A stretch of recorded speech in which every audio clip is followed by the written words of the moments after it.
Is the Fear and Greed Index the key to understanding Bitcoin's market cycles? Well, in this video, I'm going to show you how to use the Fear and Greed Index to identify critical market shifts, why relying on sentiment alone won't perfect your trade timing, and how to pinpoint the best buying opportunities based on market cycle theory. So let's dive in. The Bitcoin Fear and Greed Index measures overall market sentiment, showing whether investors are feeling greedy or fearful. A higher score signals greed, while a lower score reflects fear. This color-coded tool offers a quick visual of where we stand in the market cycle, helping traders and investors understand market psychology at a glance. Beyond just the daily reading, we can also analyze the 30-day simple moving average of the index. This smooths out short-term fluctuations, providing a clearer picture of sentiment trends over time. The index itself ranges from 0% to 100%, with extreme fear at the low end and extreme greed at the high end. So, where do we currently stand? Right now, the Fear and Greed Index sits at 61%, which places us in neutral territory, marked by green on the chart. This follows a brief dip into fear when Bitcoin was trading around $96,000. Before that, we experienced a sustained period of greed and extreme greed, which began shortly after the Trump inauguration in November. This shift in sentiment is clearly visible in the light blue and dark blue sections of the recent chart. What's particularly interesting is that back in December, the Fear and Greed Index peaked at around 81%, right when Bitcoin was at $96,000. That's the same price as when we recently dipped into fear. This highlights an important point. Price alone doesn't dictate whether the market is fearful or optimistic. Sentiment is influenced by a mix of factors, including price trends, market momentum, volatility, and even external macroeconomic conditions. Historically, from a simplistic standpoint, traders have used the Fear and Greed Index to time their entries and exits more effectively. This aligns with the famous Warren Buffett saying, "Be fearful when others are greedy, and greedy when others are fearful."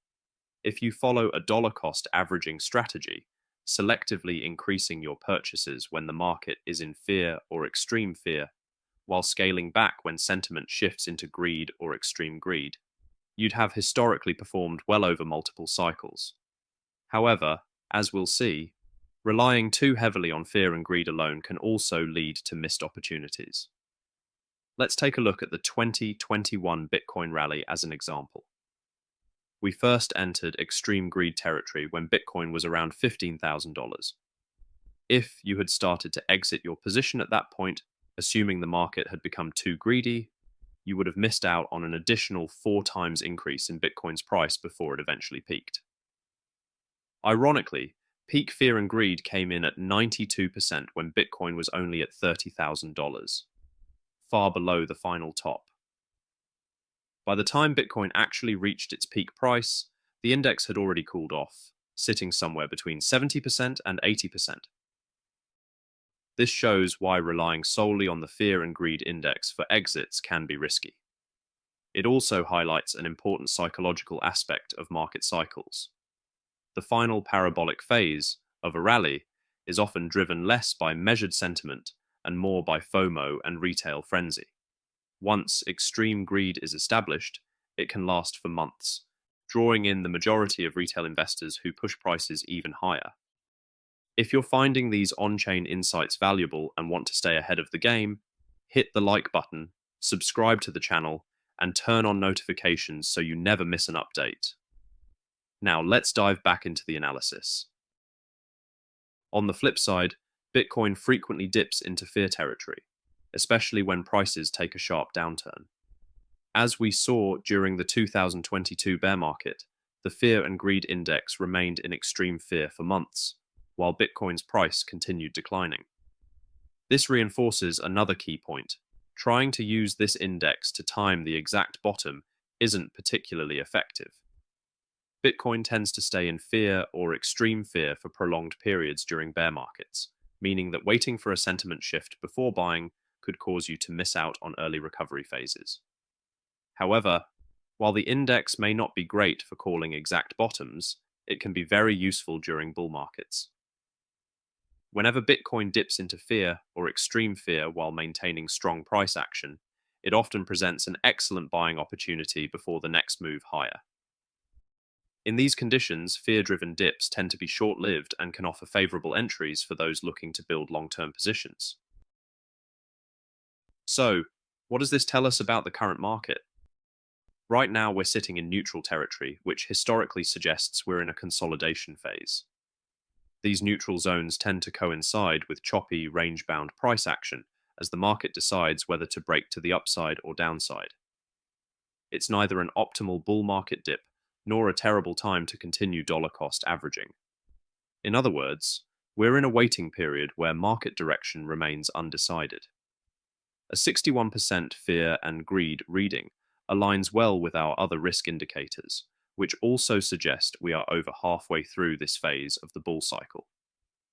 Overall, Bitcoin's market structure remains very bullish, and our risk indicators are not signaling that we're near a major top anytime soon. This means that if we see another dip into fear or extreme fear, like the one we experienced recently, it could present another solid risk-reward buying opportunity. So, to wrap things up, the Fear and Greed Index is a valuable tool for understanding overall market sentiment. It gives us a snapshot of whether investors are leaning towards greed or fear, which helps engaging the psychological state of the market. This can be especially useful for identifying potential trends and understanding the underlying mood of the market. However, it's important to remember that sentiment alone isn't a foolproof way to time your trades. While extreme fear or greed can signal turning points, they don't always align perfectly with market highs and lows. If you rely solely on these signals, you might miss out on big opportunities, especially when market conditions are driven more by FOMO or retail frenzy, as we've seen in past rallies. Right now, with the Fear and Greed Index sitting at 61%, we're in a neutral zone. This phase typically sees choppy, range-bound price action as the market tries to figure out which way to break. While it's not the best time to expect major gains, it's also not a bad moment to keep dollar cost averaging, especially since dips into fear or extreme fear during a bull market often present solid buying opportunities. With Bitcoin's current structure remaining bullish, it's clear that any dips into fear, like we saw recently, could offer a good risk-reward scenario for long-term positions. And that's all for today's analysis. Want more in-depth insights on today's topic? If you prefer written content, join my free newsletter for exclusive analysis. Click the link in the description. Thanks for tuning in, and I'll see you in the next one.